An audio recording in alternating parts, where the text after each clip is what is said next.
Olá, Parauapebas, salve, salve, mais uma sexta-feira, hoje já dia 3 de março de 2023. Aliás, aproveitar para falar que a gente realmente não pôde fazer o podcast da semana passada em virtude de toda essa folia de carnaval, estava todo mundo meio que cansado, então a gente resolveu voltar agora com toda a força e com toda a prosa, e hoje recebemos um camarada que tem uma história interessante aqui em Parauapebas, que é o Jader Menezes.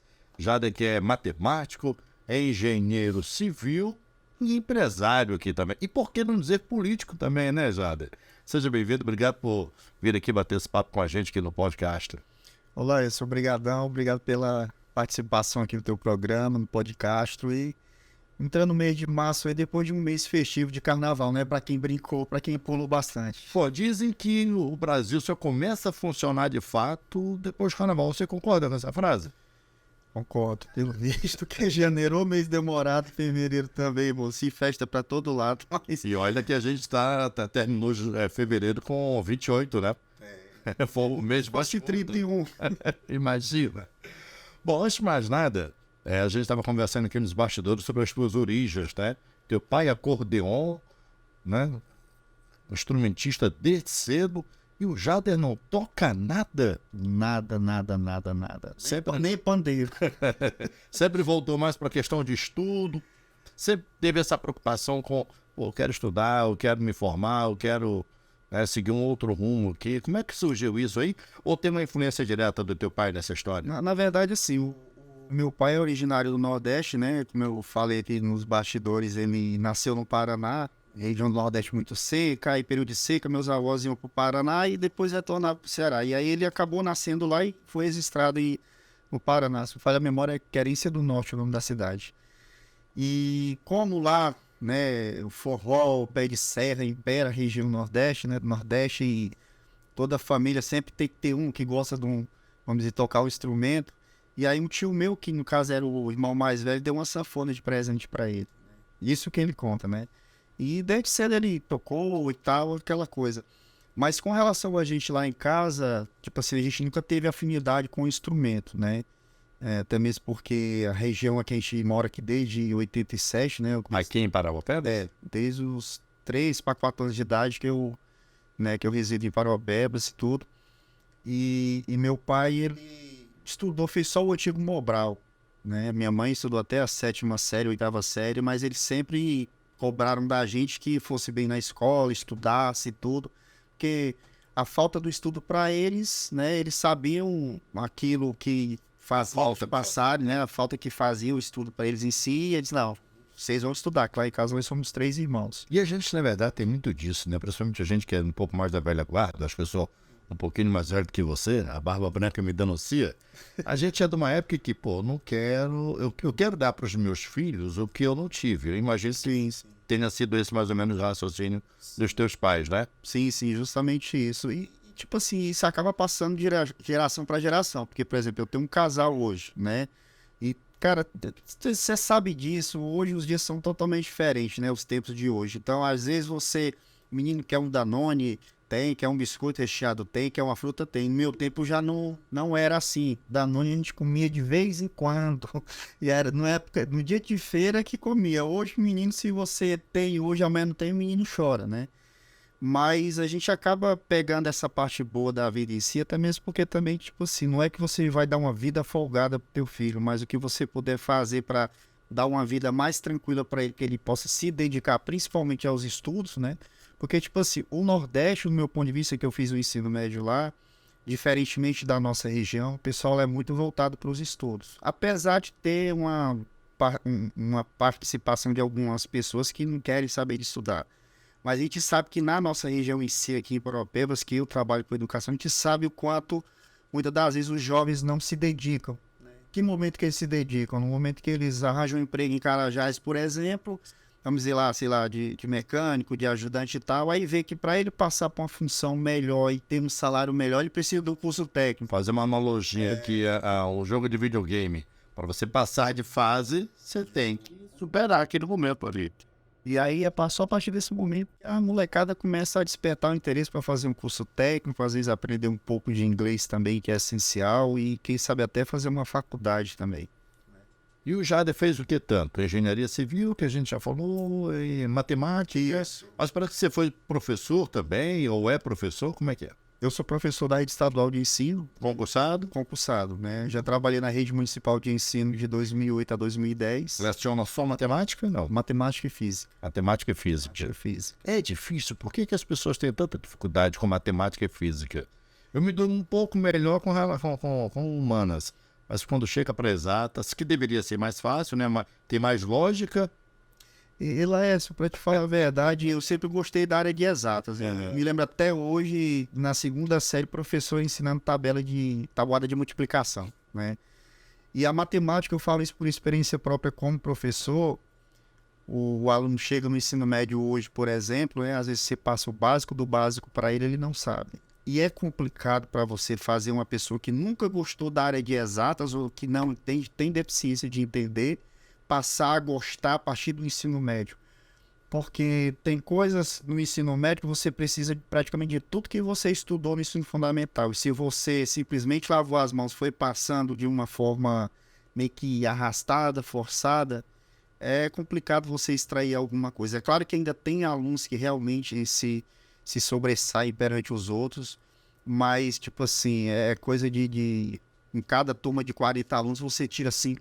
Verdade é essa. E como é que você faz para despertar esse interesse dos alunos pelo estudo? Você tem uma tática aí? Eu acho interessante assim, quando eu começo o período letivo, que eu estou até de licença do Estado, né, eu volto em agosto, você pergunta o seguinte: o que vocês querem fazer depois de terminar o ensino médio? Seja aluno de primeiro ano, de segundo ou de terceiro que está no último ano, né? Aí, professor, eu quero ser advogado. Professor, eu quero ser médico, eu quero ser juiz, eu quero ser engenheiro, né? Aí, quando aparecem uns que dizem assim, eu quero ser engenheiro, por exemplo, eu pego, tá, você gosta de matemática? Não, então como é que tu quer ser engenheiro? Então, beleza, você querer já é o primeiro passo, mas você vai ter que aprender a gostar de cálculo, né? A mesma coisa é o seguinte: como é que eu não gosto de leitura, eu não gosto de escrever, eu não gosto de procurar escrever cada vez melhor, e quero, por exemplo, trabalhar com comunicação, quero ser um advogado que precisa de muita leitura, né? Entendeu? Então, tipo assim, você acaba indo por esse lado. E como eu acabo puxando para o lado profissional também da questão da engenharia, procuro trazer para o dia a dia da sala de aula, né? Para os alunos, a questão da vivência em si e trazer por que aquilo ali é interessante para eles. Mas quando vem um aluno, por exemplo, e diz assim, professor, mas eu quero ser advogado, para que eu estou aprendendo teorema de Pitágoras? Eu disse, olha, para tudo existe o fundamento. Você, para conseguir passar lá no vestibular, você vai ter que fazer uma prova, e tu precisa disso, né?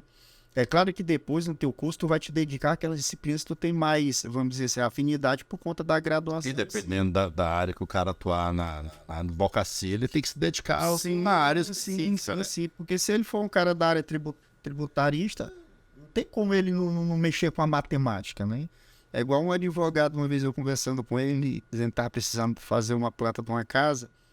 Aí ele falou assim, não, mas eu queria uma casa pequenininha e tal, não sei o quê, mais ou menos uns 7 por 7. Aí ele foi fazer a conta, 7 vezes 7, 42. Eu disse, não, moça, 49.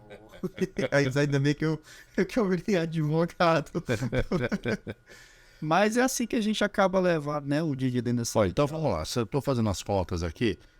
Camarada é matemático, professor de matemática, é engenheiro civil, é professor e empresário. Tá rico. Então, quem dera. Era a pergunta que eu ia fazer. A engenharia, independente dela ser civil, ser ambiental, elétrica, enfim, engenharia ainda está dando dinheiro, porque hoje em dia muita gente, quando pensa num curso, não pensa só no fazer por gostar, também quer saber se é rentável. E a gente hoje observa que tem determinadas profissões que, camarada aí, concluiu lá o curso de nível superior, às vezes faz uma pós-graduação, e quando ele acha que ele vai poder pagar as contas e poder viajar com a família com mais tranquilidade, tem determinadas áreas que hoje é complicado, né? Ainda mais ele atuando em grandes capitais. Cara, tipo assim, eu tenho experiência própria, porque na sala que eu me formei em engenharia, eu tenho colegas que hoje trabalham de fato na área de engenharia e tem outros que estão parados, né? Então, tipo assim, estão parados há um bom tempo. Qual a interrogação para isso aí? E Laércio, eu acho assim, quando eu fazia faculdade, eu sempre comentava com os colegas meus, eu disse, olha, até mesmo porque eu já estava na casa dos 31, mais ou menos, né? Eu disse, olha, eu tô fazendo engenharia, mas a minha ideia é trabalhar para mim mesmo, né? Tipo, não tô na ideia de subir Carajás, por exemplo. Sim. Porque eu já trabalhei na Vale durante 4 anos da minha vida. Na área de Operador? engenharia? Não, como operador. Foi na época que eu fiz faculdade de matemática, que era intervalar, e trocava turno em Carajás, na Vale. Mas fiz a faculdade para trabalhar para mim mesmo, eu mesmo tentar conduzir um negócio, né? Aí aquela questão, hoje salarialmente, vamos dizer, para você ter um bom salário com curso de engenharia, não tem para onde correr, você tem que ter um QI, né? Que quando a gente faz faculdade, a gente imagina, poxa, eu terminar a faculdade, eu vou arranjar um emprego, eu vou ganhar, tipo, hoje eu vou ganhar 8 mil, 9 mil, 10 mil reais. E muitas das vezes não é assim que as coisas funcionam. Às vezes você precisa aquela questão do contato, da amizade com fulano, que vai te indicar para Beltrano, para ajeitar uma vaga lá de engenheiro inicial e tal. É claro que depois que você se insere no mercado, é a tua competência que vai mandar. Se você procurar ser um bom profissional, a tendência é você deslanchar. Até mesmo porque a engenharia, ela pode até começar com a parte técnica em si, mas chega um momento que ela vai muito para o lado gerencial da coisa, né? Então, por exemplo, dentro da Vale, um colega meu que estudava comigo, ele sempre falava, Jade, a carreira de engenheiro na Vale é uma carreira em Y. Ou você vai para a parte técnica ou você vai para a parte gerencial, né? E de fato é isso que acontece. As outras graduações, por exemplo, eu sempre digo o seguinte, quem faz a tua vida profissional é você mesmo. É claro que se eu for um engenheiro que eu me preocupar somente estar fazendo o projeto e ficar focado só dentro de Parauapebas, eu vou meio que estar limitado, vamos dizer assim. Não só Parauapebas, mas no nosso Brasil todo, se você for comparar com países aí, vamos dizer, principalmente da Ásia, ao menos da Europa, nossa engenharia ainda é um pouco arcaica, né? Desculpa. É um pouco arcaica, vamos dizer assim. Então, a gente acaba vendo que deixa a desejar, né? Em questão de profissão, em questão de salário, eu sempre lembro da situação do primo meu que é médico lá no Ceará. E assim que ele terminou a faculdade dele de medicina, acho que o primeiro salário dele foi 18 mil reais. Isso há, acho que 8 anos atrás, mais ou menos, se não me falha a memória. Poxa, o cara terminou a faculdade, vai ganhar um salário desse recém-formado? Beleza, porque acho que talvez seja a única graduação hoje que você faça, que você sai recém-formado, você consegue fazer jus a um bom salário à faculdade de medicina. A engenharia, ela te dá retorno, sim. É trabalhoso, porque não é aquela profissão que você depende só de você, envolve questão de trabalhar com muitas pessoas, com obra principalmente, é uma coisa que dá muita dor de cabeça. E eu vivo isso na pele, né? Então a gente trabalha hoje, seja com contrato com prefeitura, igual a gente já possui um contrato com a prefeitura de Parauapebas, prefeitura de Curionópolis, Eldorado também, né? E também trabalha prestando serviço para a Vale, né? Que já é um universo totalmente diferente. Tem iniciativa privada, são outros tipos de cobrança.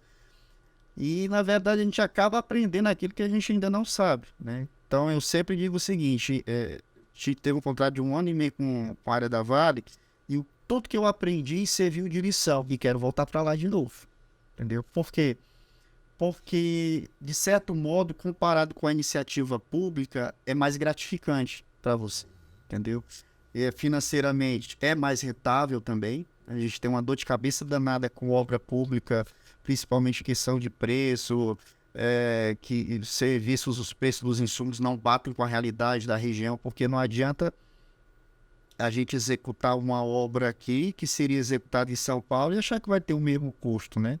Totalmente diferente. São Paulo está um grande centro, né? A Parauapebas está bem na região Mas só aproveitar então, o pessoal que está acompanhando a gente, tenta, a gente não vai passar o dia todo falando isso, mas tenta falar para o pessoal de casa qual que é a diferença. Por que uma determinada obra aqui em Parauapebas, independente dela ser pública ou privada, por que aqui geralmente é mais caro do que uma obra executada, por exemplo, em Goiânia, São Paulo, Anápolis, que não chega a ser uma grande cidade, mas a localização geográfica, eu imagino que teve impacto grande nisso. Na verdade, todo processo licitatório público, né, todo contrato com a iniciativa pública, quando você começa ali do processo licitatório, você já tem um teto de valor para aquele serviço. Por exemplo, vamos ter que construir um posto de saúde, né? Sim. Aí tá lá a parede de alvenaria, pronto, o valor de cobertura, telha cerâmica. Só que ali no processo já vem estipulando o preço máximo, né? Tipo, sei lá, R$ 80 o metro quadrado, só um exemplo. É porque é feita uma pesquisa antes para que essa pesquisa ela contextualize ali o edital.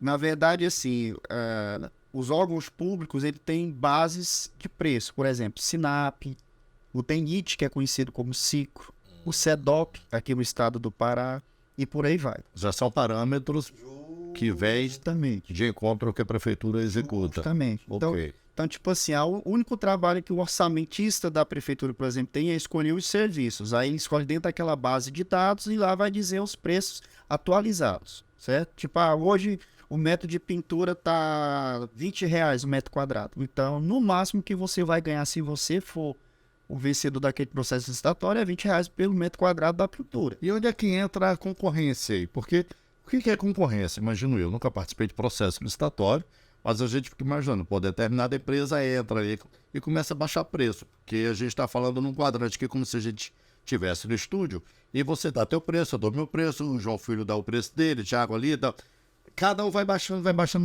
Como é que a gente chega em um determinado momento em que aquela obra torna-se inexequível? Mas mesmo assim, o preço que eu dei, eu quase que sou obrigado a executar. Como é que funciona isso? Eu particularmente, eu vejo que é uma falha da legislação, né? Da lei em si que... Porque se tem o máximo, poderia ter o mínimo, mas aí... Ele até estipula o mínimo. O problema é que esse mínimo é um mínimo que só louco para chegar, mas temos loucos que chegam. Por exemplo, a gente vai numa licitação que, dependendo da modalidade, seja concorrência, tomada de preço ou pregão, por exemplo, que o pregão a gente vai verbalmente dando preço se for presencial, né? Inclusive vai entrar uma nova lei de licitações a partir do mês de abril, vai estar em vigência. Na verdade, a gente está vivenciando um momento que as duas leis estão em vigor, mas a nova fica em definitivo e sozinha a partir de abril. Exatamente. Então, quando a gente pega uma planilha de preço de uma obra, por exemplo, vamos dizer que nós 4 aqui somos licitantes, por exemplo, você vai montar teus preços, ele o dele, o Thiago dele e eu o meu, certo? Beleza. Eu vou baixar onde eu acho que dá para baixar. A pintura aqui tá R$ 20, mas acho que dá para eu fazer por 17. E vou fazendo isso em todos os itens, né? Beleza. Aí vai se gerar um valor global, beleza. Quem tiver com menor preço, tiver tudo dentro da regra, como manda a lei, beleza, sai vencedor. O problema é que muitas das vezes as licitantes acabam baixando demais, né? Baixam demais ao ponto de não conseguir executar. Eu, particularmente, vivencio, entre outras coisas, como a gente sabe que muitos cidadãos, às vezes, que a obra tal foi superfaturada, que não sei o quê. Superfaturamento de obra é quando vocês, não, as bases, igual a gente está falando, as bases, disse que o metro da pintura é R$ 20, teve uma licitação que disseram que vai ser 80. Aí então não tem como, né? Então, tipo assim, o pessoal fala muito em licitação extrapolada, questão de valor, mas às vezes não sabe nem o que tá falando. Verdade é essa, né? E aí, por exemplo, a gente teve outra situação que quem trabalha com construção afetou demais, que foi esse período de pandemia, né? Então, por exemplo, o combustível foi lá para cima, o cimento hoje aqui tá na casa dos R$ 50. Tem um amigo meu, só fazendo parênteses, tem um amigo meu que é dono de uma casa de loja de material de construção. Chegou a faltar insumo nesse período. Chegou a faltar material. E isso não só teve impacto no retardamento de entrega de material para fornecedor que ele tinha que entregar. Não, o cara foi lá e comprou, sei lá, 50 sacos, 100 sacos de cimento. Mas não era produzido o suficiente, ele não tinha como entregar para todo mundo. E acabou ele retardando as obras das pessoas, né, que estavam ali executando, ao mesmo tempo em que ficou mais caro o serviço, que tu não vai ficar. Demite pedreiro, contrata pedreiro. Demite eletricista, contrata eletricista. E a obra ela tem que ir tocando de um jeito ou de outro. Como é que funciona? Como é que baliza isso? Cara, na verdade é o seguinte, como eu ia até colocar, por exemplo, a gente tinha um contrato com a prefeitura, que eu sou engenheiro da empresa, né, da MCS. MCS é a tua empresa também? Isso. Sou engenheiro responsável por ela. Ela não é uma empresa no nome do Jader. Aí o que acontece?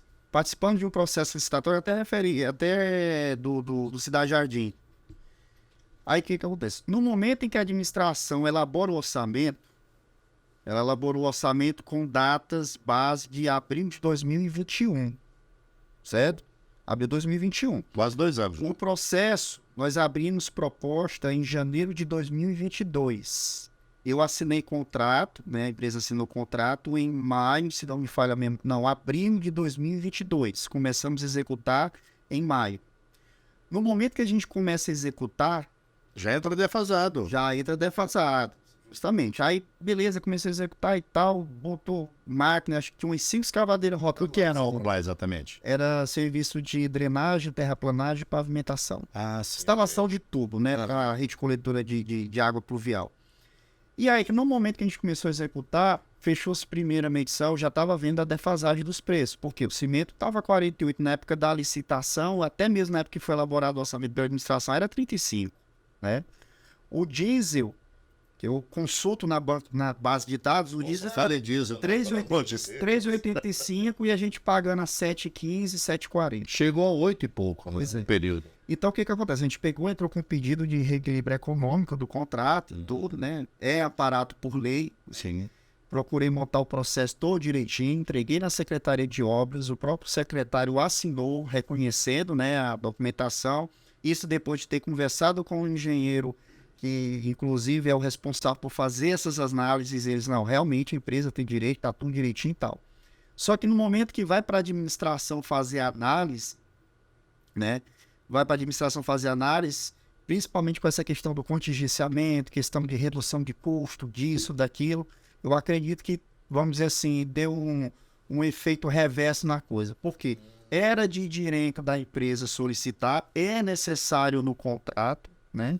Porém, a administração não tinha recurso suficiente para poder fazer esse requerimento. E o pior não era isso. O pior, o contrato que nós estávamos executando, né, que é a Cidade Jardim, segunda, sétima e 8ª etapa, o contrato que as outras empresas estão executando, tipo LACA, a própria AIL, também foram solicitados reequilíbrio econômico desses contratos, né? E nenhum teve resposta favorável, né? Então chegou ao ponto da gente sentar, conversar com o pessoal da CEMOB, né? Chamaram para conversar e disse, olha, não tem como reequilibrar, né? Inclusive veio até um documento para a MCS, se for para continuar executando o contrato, que a empresa aceite executar nos moldes dos preços que estão. Aí não tem condição, né? Para você ter ideia, a gente assinou o termo de aceitação da rescisão do contrato. Houve já? Foi rescindido no contrato? Já foi assinado. Não houve abandono de obra. Houve Não. Não houve abandono. Houve o rompimento de contrato. Exatamente, né? De comum acordo das duas partes. Tanto a Secretaria... Foi bilateral, então. Isso, justamente. Então, o que acontece? A gente fez essa rescisão de contrato, foi assinado o termo concordando com a situação, porque o prejuízo já estava grande para a empresa. Para você ter ideia, por exemplo, uma das coisas que mais aumenta em obra de pavimentação são os insumos betuminosos, né? Não me xinga não. Explica o que São os produtos necessários para fazer a massa asfáltica, para dar o asfalto lá, né? É aquele produto preto que chama de pinche, né? Por aí vai. Então, o que acontece? São os produtos que mais sofrem alteração do preço, principalmente quando há oscilação no preço. São derivados do petróleo também, derivados do petróleo, justamente, né? Então, o que acontece? É tanto que no processo, eram 3 gargalos, quando a gente montou a proposta. A duela, que são umas peças de concreto quadrada, certo? Tubo de concreto e esses materiais para a fabricação da massa asfáltica. Então, tanto que nesses itens eu não vou baixar neles, porque eu sei que eu vou ter dor de cabeça aqui, né? Já previu isso. Justamente. E documento a gente tem a própria planilha de preço do processo, a própria planilha de preço da nossa proposta, que se confrontar vai ver que a redução foi de 0,01%, por exemplo, certo?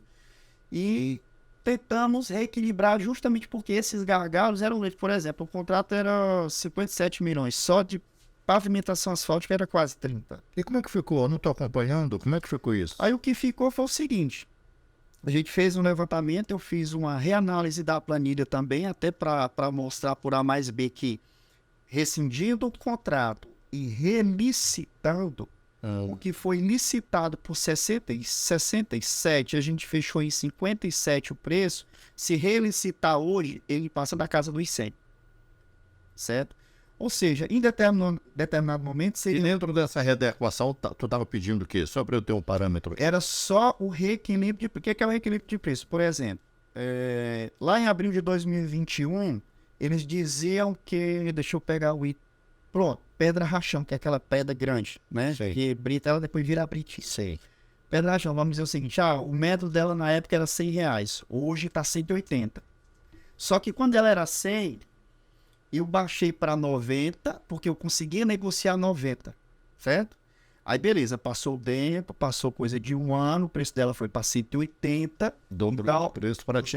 Eu preciso reequilibrar ele, chegar nos 180, dou o desconto que eu dei aqui, em cima dos 180, continua no mesmo desconto, para poder comprar. E hoje estaria quanto? Fazendo a relicitação. É isso que eu quero entender. Por exemplo, você participou de um processo em que o valor era 67. 67, com o pedido de readequação, ele iria pra para 80. Ele iria para 80, e se for passar um novo processo estatutário, ele passa de 100. Ou seja, um dos princípios da administração pública é a economicidade. Era mais vantajoso fazer o Era isso do que relicitar. vantajoso economicamente fazer a readequação. Justamente. E hoje, a obra, tem alguém tocando essa obra? Tá tudo parado? A obra foi paralisada, né, por conta disso. Eu não sei se chamaram o segundo colocado, que no caso seria a própria empresa Laca também, que tem contrato e precisa também do reequilíbrio de preços, né? Não sei se foi chamada, e mesmo que tenha sido chamada, eu acredito que ela não aceitaria, porque eu não aceitaria, né? É tal tanto que no processo que ela está executando hoje, para você ter ideia, ela deu desconto, porque a gente participou, ficamos em segundo lugar, e deu 25% de desconto. No meu entendimento, é um desconto absurdo, né? Descontaço. Demais, demais, demais. Ainda mais quando você dá desconto de forma que você não procura entender a planilha, certo? Quando você procura entender a planilha, você desconta onde você realmente vê que dá para descontar. Agora, se você sai dando desconto de forma aleatória, arrisca tu te meter num buraco que você nunca vai conseguir sair. Falei em buraco, eu vou te jogar dentro de um agora. É o seguinte, o Jade que a gente está batendo papo hoje aqui, como a gente já falou, é engenheiro em matemática, professor, responsável por uma empresa que presta serviço público e privado, mas também tem um pouquinho do veneno da política na veia, né? Já foi candidato a vereador, ficou suplente Eu fiquei como segundo suplente no MDB. no MDB, é o mesmo partido do governador, do prefeito, hoje do Rafael, dessa turma toda. Você, enquanto político, né? Ou pretenso político, político que já participou do processo eleitoral, e como todos nós somos, né? Como é que você avalia isso? O que daria para mexer? Seria dentro do processo de processo de licitação? Seria dentro da Câmara de Vereadores estabelecendo novas leis? O que passa na tua cabeça? Uma resolução, uma solução para isso? Porque, de qualquer forma, a gente tem que ouvir que para ti foi ruim, porque você teve que desmobilizar uma equipe que estava trabalhando na obra. Ou seja, acabou gerando aí desemprego. Certo. Eu imagino que é ruim para a gestão pública, porque talvez se for fazer um novo processo licitatório, pode ser que ela pague até mais caro do que a readequação que ela poderia fazer. E é pior ainda para os moradores, que se veem numa situação de que, pô, e agora? O que eu faço? Né? O asfalto não chegou até a minha casa, onde estava o planejamento de ter a terraplanagem, ter o asfalto, ter tudo isso. Eu perdi minha expectativa agora de chegar a isso aqui. Todo mundo perdeu. O político Jader Menezes, qual seria essa solução? Laércio, tipo, eu sempre digo o seguinte: Paraupebas hoje se tornou uma cidade onde a gente precisa parar de ter político com, como é que eu posso dizer, com nível de cidade interior do Nordeste. E olha que eu sou nordestino, né? Traduz pro pessoal. Por que eu digo isso? Eu acho que precisa ir mais além, procurar se inteirar mais das coisas, até mesmo para poder defender, buscar esclarecimento, né? E reivindicar algo que às vezes a população está reivindicando, que às vezes nem ele tem conhecimento. Por que eu digo isso? Pelo seguinte, um exemplo como essa obra aí, né? É muito simples chegar numa tribuna e dizer: a empresa jogou o preço lá para baixo, não deu conta e entregou o serviço. É muito simples. tudo bem, por um lado, às vezes eu até, vamos dizer assim, deixo de lado, porque pô, o cara às vezes não é da área, não entende de engenharia, não entende de obra, nada. Mas deixa eu ser meio que advogado do diabo também. Não tem empresário, não tem empresa que joga o preço lá embaixo, já pensando em fazer uma adequação lá na frente Tem. e acaba complicando todo mundo? Tem gente que cria CNPJ só para ir no processo licitatório. A gente já teve, né, casos aqui, inclusive em Parauapebas, o cara deu ir nos bastidores aí. Me arruma aí não sei quantos mil que eu tiro a minha empresa do páreo e paro de baixar o preço. Tem gente que entra em processo licitatório só para bagunçar o corito aí. É o que mais tem. É o que mais tem, né? É o que mais tem. Pra te falar a verdade, nessa situação aí, até uma certa vez me perguntaram, Jader, mas tipo assim, enquanto a JM é uma empresa grande, de longa data em Parauapebas, obra tem sede em Brasília, obra no Acre, já teve obra no Acre, obra em outros locais e tal. E normalmente ela é uma empresa que ela não baixa muito, né? Mas porque ela sabe dos gargalos. Só que, vamos dizer, MCS é uma empresa local, né? Empresa originária de Parauapebas e tudo e tal. A gente vive aqui, mora aqui e espera a melhora daqui, né? É como eu falei, você pega uma planilha, você analisa o que pode baixar, beleza, tu pode chegar 7, 8, 10, 12% baixar um processo, dependendo do processo. É evidentemente que se você não conhece, tu sai baixando a torta e a direita, né? Quando a gente fala, por exemplo, na questão do reequilíbrio, e aí é onde entra também, às vezes, até a falta de conhecimento de alguns pontos, né, de pessoas dentro da própria gestão municipal, que tipo assim, imagina que o item licitado era R$100, eu dou 20% de desconto, caiu para 80, né? Aí vem uma pandemia, aí aquele item que era 100 subiu 50%, foi para 50%, ou foi para R$150, né? O preço de fato dele, R$150. Quando eu peço reequilíbrio, não é que eu quero sair dos 80 e chegar aos 150. Eu quero que pegue, joga dos 100 por 150, vamos reequilibrar. Quando foi que eu dei desconto aqui? 20%? Então, vou dar vai ter 20% de desconto ali. Porque você tem que acompanhar o mercado. É como eu falei anteriormente. Esse processo que a gente estava conduzindo, por exemplo, é uma coisa que hoje eu faço e olho e questiono nos processos licitatórios. Ah, combustível, o diesel, por exemplo, está R$5, mas o diesel não está R$5 aqui. Como é que vocês vão fazer isso? Né? Igual teve a licitação que eu questionei, o preço do cimento. Estava lá na composição unitária própria, R$35 o cimento. Mas como que vocês estão colocando R$35? Mas é um questionamento que a gente faz e eu, particularmente, quando eu fiz esse questionamento, a resposta foi de uma forma negativa. Ah, estava parado, por isso... Quem pegar para fazer vai começar a achar lá na frente. O cara tem que, no mínimo, conhecer o mercado, né? Saber que o cimento não está esse valor de 35. Aí, por exemplo, eu costumo olhar vários processos licitatórios. Esses dias para trás eu olhei um de Fortaleza, vários serviços de parte de infraestrutura, né? Aí eu tô olhando a planilha lá, vejo muito CINFRA, aqui no estado do Ceará é CINFRA, o nome da base aqui é SEDOP, né, no Pará. SINAP, que é nacional e tal. Falei, poxa, obra de infraestrutura só usando SINAP, CINFRA. Aí eu... Pô, e aqui em Parauapebas, às vezes o pessoal tem me usado DENIT. Ei, o preço do tubo aqui em Parauapebas não é o mesmo preço do tubo lá em São Paulo. E o preço do DENIT é baseado em São Paulo. Onde é praticamente tudo fabricado ali naquela grande região. Justamente. Para você ter ideia, nesse processo mesmo, quando eles montaram a composição própria e colocaram um tubo a R$190,54, eu não reduzi o preço desse tubo. Só que quando eu fui executar, na hora de comprar os tubos, estava 260, 280. Aí você imagina uma diferença de R$80, por exemplo, num tubo, você coloca 1.000 tubos no mês, R$80 mil de prejuízo. E aí? Eu pego obra, por exemplo, de parte de licitação para ganhar obra, gerar emprego, trabalhar, e beleza. Não para estar tomando prejuízo e pagando para trabalhar.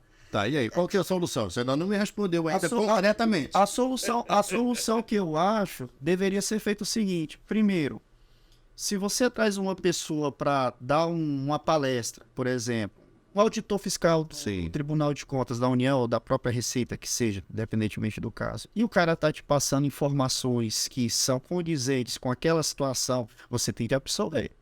E não você ouvir tudo aqueles, vamos continuar fazendo do nosso jeito que tá certo. Quando, na verdade, não é assim que funciona. Porque eu entendo que a administração tem que prezar pelo que seja mais lucrativo para ela, mas desde que ela tenha o serviço. né? E não simplesmente olhar para o lucrativo, que já é menos oneroso para ela, independentemente do que vai acontecer depois, o prejuízo ficar com alguém. Porque as empresas em si, não vou longe, tem uma das empresas que trabalham aqui conseguiu um equilíbrio econômico em Cuiabá, no Mato Grosso. Não teve dificuldade, foi provado por A mais B e conseguiu o reequilíbrio. Por que Parapeba a gente não consegue, né? Quando você pergunta a questão do que seria a solução, eu acho que seria o seguinte: pessoal, se inteirar, se informar mais, porque existe também uma dificuldade entre você justificar juridicamente para conceder aquele reequilíbrio. E não simplesmente, eu não vou dar reequilíbrio e pronto, morreu. Não é assim que funciona. Porque quem vai pagar o preço no final das contas é quem? É o morador que está precisando da rua dele asfaltada lá, né? E infelizmente vão ficar daquele jeito por um tempinho ainda, né? Tudo bem, tá passando... Eles vão gostar do inverno agora. Justamente, acaba atrapalhando, né? Tiago, você me mostrou aí que o Jader foi muito bem votado, né? Foram 1.274 votos. É isso? Primeiro suplente? Primeira vez. Você foi candidato quantas vezes já? Só essa mesmo. Uma vez só? Foi uma vez só. E tu já tirou 1.274 votos? Sim. 1.274. Rapaz, 1.274 votos pelo MDB. Exatamente. Uma volta que o vereador estava lá. Não, e teve mais votos do que vereadores que foram eleitos, né? De alguns partidos. Hoje, se não me falha a memória, dentro da Câmara tem 5 vereadores com menos votos do que nós. É estranho, né? Quando a gente começa a fazer esse tipo de Matemática da política. Aí vem a matemática da política. Como é que tá o nosso tempo aí, Pezão? 40? Dá tempo de a gente conversar mais um pouquinho. Mas e aí? Pretensões futuras políticas. Ano que vem, fazer uma breve avaliação aqui junto contigo. Ano que vem, o prefeito Darcy vai encerrar o mandato, final do ano, né, em 2024. Vai deixar essa vaga em aberto, já que ele não pode vir como candidato à reeleição, né? E existem vários nomes aí. O Jader já começa a pensar nisso, já começa a fazer parte do processo, ainda está no MDB, não está mais. Como é que está a vida política do Jader? Não, Aliás, Jader era um nome pesado, né? Foi por causa do Jader Barbalho? Não. mas... Dizendo meu pai que foi um nome que ele viu numa revista, deve ter sido o próprio Jader Barbalho, né? Eu botei esse nome aqui, mas Achou o nome bonito. achou o nome bonito. E tu sabias que o nome do pai do Jader é Laércio? O Laércio Barbalho. Laércio Barbalho. Do Lúcio Mauro. É, isso mesmo. E pouco a gente sabe que eles eram parentes, né? Que são parentes, o Tuca da grande família, que é primo do Helden. Do Helder, no caso. Tá, e aí? Futuro político do Jader Menezes. Olha, Laércio, como você falou, quando você entra uma vez nesse meio aí, é difícil você até sair, né? A votação que a gente tirou em 2020, para mim, foi muito gratificante. Até mesmo 1.274 votos. É primeira campanha que a gente participou como candidato, né? Graças a Deus eu posso dizer isso de peito aberto, que a gente fez, que a gente caminhou, foi só procurando ser verdadeiro com as pessoas, porque eu acho que a população está muito desacreditada da política e parece que ele já tem um dispositivo, não, esse daqui é mais um mentiroso. Mas Já aceita com uma certa desconfiança. Sim. Mas graças a Deus, até meio por conta do longo período de vida que a gente tem aqui, seja trabalhando em Carajás, trabalhando como professor, as amizades que a gente acaba construindo no decorrer da vida, refletiu isso aí. Hoje, muita gente pergunta para mim, você vem candidato de novo e tal? Venho candidato sim, né? Venho candidato sim, até mesmo porque eu acho que a gente tem que contribuir das formas que tiver ao nosso alcance, contribuir com o município. É aqui que eu resido, é aqui que eu moro, é aqui que eu gosto de viver. Gosto muito do Nordeste, mas para ir passear. Quando a gente sai daqui de Parapebas, eu já sinto falta dessa coisa. A gente vivencia isso aqui no dia a dia. E a partir do momento que se envolveu na política, passou a vivenciar a política também. A gente pode nem falar que você vem candidato, mas vem com a pretensão de ser candidato. Exatamente. Para não fazer campanhas temporárias aqui. Sim. Eu sempre digo o seguinte, o futuro a Deus pertence. Hoje a minha pretensão é de, né, vir a candidato e tal. Mas Deus sabe o que faz. Se for da vontade dele, vai acontecer. Se não for, tranquilo. Com relação vamos dizer assim, ao staff maior, a questão do Darcy, eu sempre digo o seguinte, esse curso de engenharia que eu fiz, né, ele foi foi uma parceria da Prefeitura de Paropebas com a UFPA na época. Era aqui No CEUP. no CEUP. Isso. Foi adquirido na gestão dele. Na época, ele prefeito, o Raimundo Neto Secretário de Educação, secretário de Educação e o Margalho. secretário de Finanças. Exato, exatamente. Então isso foi lá em 2007, por aí assim. Foi isso mesmo. E uma vez eu até falei pra ele, eu agradeci demais a ele por conta disso, porque, tipo assim, a gente tem de reconhecer. E o gestor, ele faz as coisas, joga as oportunidades e cada um vai lá e corre atrás de conquistar, né? E se hoje a gente, é claro que devo a Deus primeiramente, aos meus pais, aos meus esforços, mas também devo a ele, né? A essas 3 pessoas em particular. E esse cenário do ano que vem, com relação a ele, eu acho que ele particularmente tem que estar muito atenado, né? Até mesmo porque é uma sucessão. A gente sabe que Paropebas hoje vive um momento diferente, né? Fizemos 2 deputados no estadual, o federal, o Kenso lá em Brasília, o Braz lá em Belém. E é uma bandeira que sempre foi levantada aqui de que a gente precisava de representação, tanto em Belém quanto em Brasília. Hoje nós temos, né? E eu acredito que o nome que vier a suceder o Darcy, juntamente com esses 2 na posição que cada um se encontra hoje, tem muito a somar. É claro que a classe política sempre recebe crítica, isso aí não vai deixar de existir. Mas a gente sabe que o potencial que cada um nas suas posições tem a possibilidade de conseguir ajudar o município é grande demais. Eu não vou longe, é uma coisa que a gente sempre ouve falar, a questão de matriz econômica. Tá aí a Vale, tudo, beleza, mas a gente precisa urgentemente de novas formas. Um exemplo a gente tem agora com essa situação que a gestão municipal teve que desligar algumas pessoas, né? Várias pessoas, na verdade. E vai vir mais por Vai vir mais por aí, né? São pessoas que vão ficar ociosas, não tem essas vagas, nem todo mundo tem interesse de ir para Carajás trabalhar. E nem tem tanta vaga. E nem tem tanta vaga, mas a gente sabe que se tivesse novas formas de geração de empregos, que fosse fábrica de calçado, fábrica de ursinho de pelúcia, que fosse, sei lá, já dava para agregar muita mão de obra. O Darcy está investindo muito, pelo menos divulgando muito, né, na questão do turismo, né? Você acredita nisso também?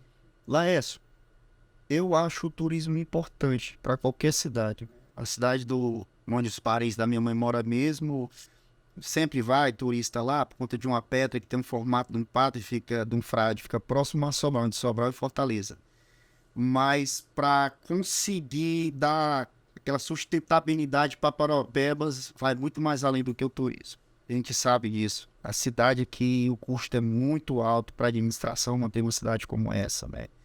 A gente, às vezes, talvez até pague hoje pelas decisões tomadas em outros governos ou pela inoperância de muitos políticos que por ali já passaram, seja na Câmara, seja secretário também. A gente tira um retrato disso quando você vai em Canaã. Quando você vai em Canaã, você vê algo totalmente diferente. Eu sempre digo o seguinte, Canaã parece que aprendeu em partes com os erros que foram cometidos aqui em Paropebas, né? Então, eu acho que é claro que a gente olha para o retrovisor nesse sentido, mas olhar pelo retrovisor tipo assim, para deixar de cometer equívocos que podem prejudicar mais ainda do que o município já foi prejudicado nesse sentido, principalmente na questão da qualidade de vida. Que a gente sabe que aqui, por mais que tenha muito dinheiro, mas ainda deixa muito a desejar. Demais, sem sombra de dúvida. Olha, eu faço votos que da tua próxima briga por uma vaga, eu imagino que se você vier candidato, pode vir ser candidato a vereador. Eu torço aqui para que você de fato continue. Você não me respondeu se está no MDB, se saiu, se vai para um outro partido, se tem alguém já te namorando por aí para assumir algum partido novo, sei lá. Eu saí do MDB já, a eleição foi 2020, acho que em fevereiro de 2021 eu já saí do MDB. Inclusive, eu não entendo por que algumas pessoas levam as coisas assim, da seguinte situação. Algumas pessoas chegavam, tu não sai não sei o que, vai perder. Moço, mas eu não vivo de suplência. Eu tenho minha vida, tenho meu trabalho, eu vou me virar e tudo. Agora, se eu estou insatisfeito, eu vou sair, né? E olha que o MDB foi a segunda sigla que eu já havia me filiado, né? Tem nomes a nível nacional que eu admiro muito, né? A família Barbalho mesmo, por exemplo, o Helder, e olha que quando eu fui pro MDB, eu estava filiado no PSDB. E isso aí eu não escondo de ninguém que o Jatene era muito ausente aqui na nossa região. Verdade é essa, né?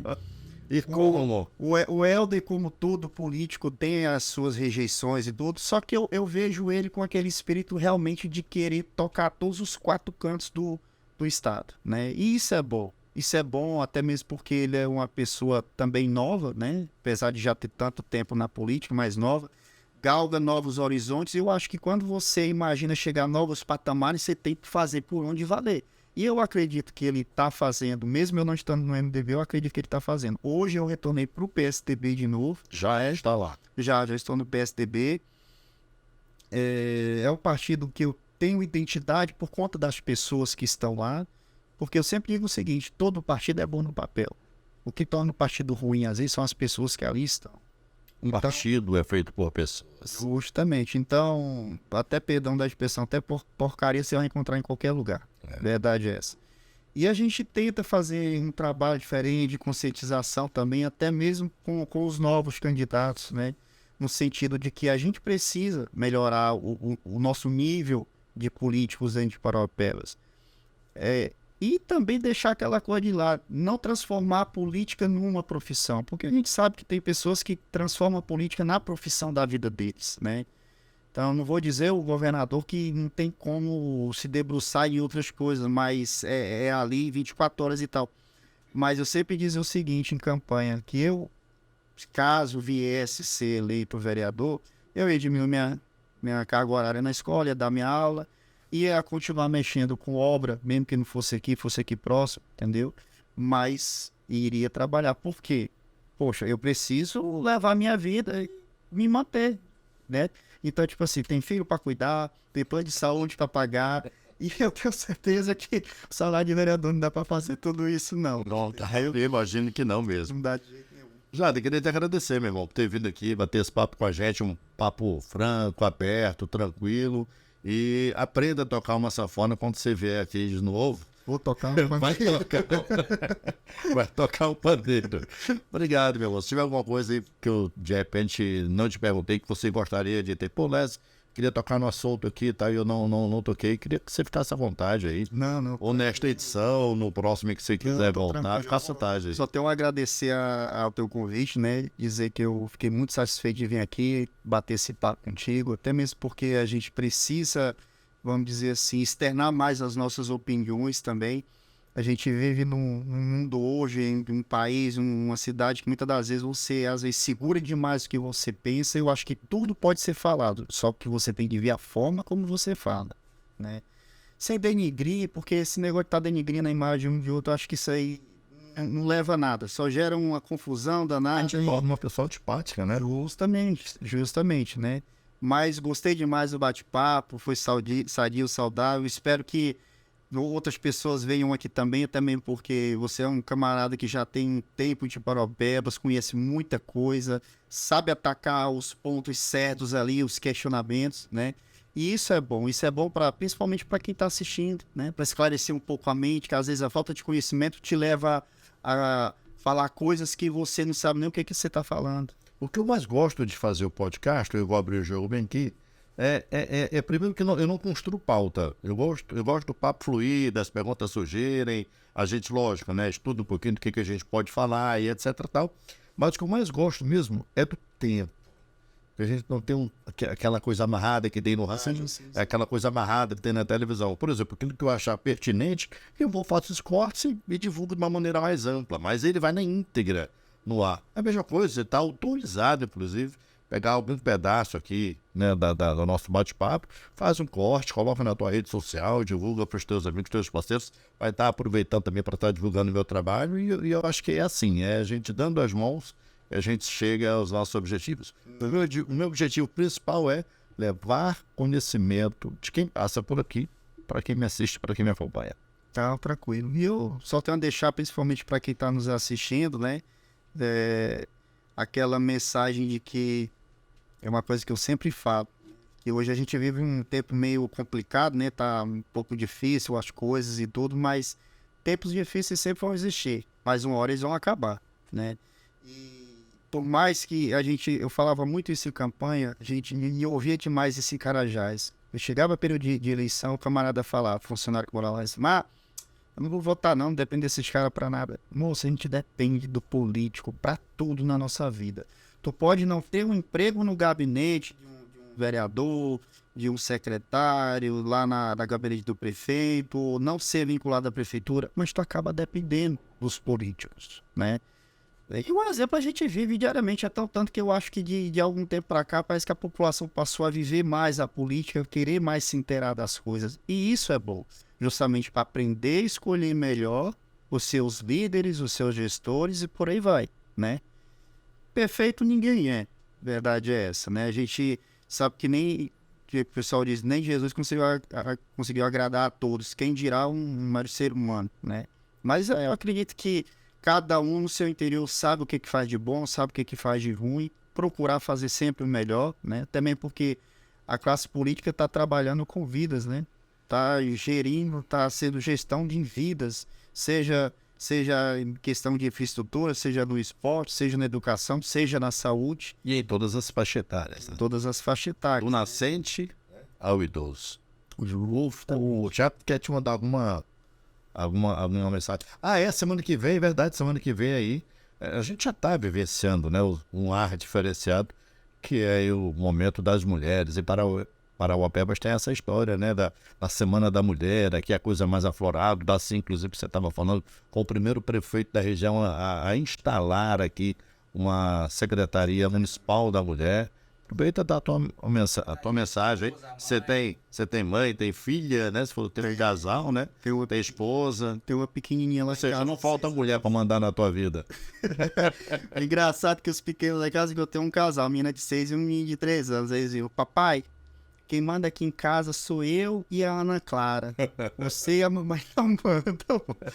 Mas eu queria desejar um feliz Dia das Mulheres a todas as mulheres de Paropebas, né? Em especial a minha mãe, a minha esposa, minha filha, minhas duas cunhadas, uma prima que eu tenho aqui também, todas as amigas que eu tenho, Batidão aí, subindo, descendo essa serra de Carajás aí. E dizer que cada dia que passa a mulher vai ganhando um espaço maior, né? Principalmente nos ambientes de trabalho. Eu concordo e sempre defendo a ideia que, independentemente de ser homem ou mulher, você tem de fazer valer a tua capacidade, né? E a gente sabe que nós temos muitas mulheres nesse município que são capazes, são lideranças, são guerreiras, são batalhadoras, né? E gostaria de desejar a cada um feliz dia 8 de março, né? Feliz Dia das Mulheres e que tudo de bom venha acontecer e florescer cada dia mais a vida delas. Começamos com Jader Menezes, empresário, professor, político e amigo. Obrigado por sua amizade. Obrigado, Lécio. A gente volta na próxima semana com mais um podcast. Quem sabe trazendo aí uma entrevista com elas, né? Poder das mulheres aqui em Parauapebas. Valeu, até lá. Bom final de semana. A gente volta semana que vem. Valeu, Pé. Fui. Tchau, tchau.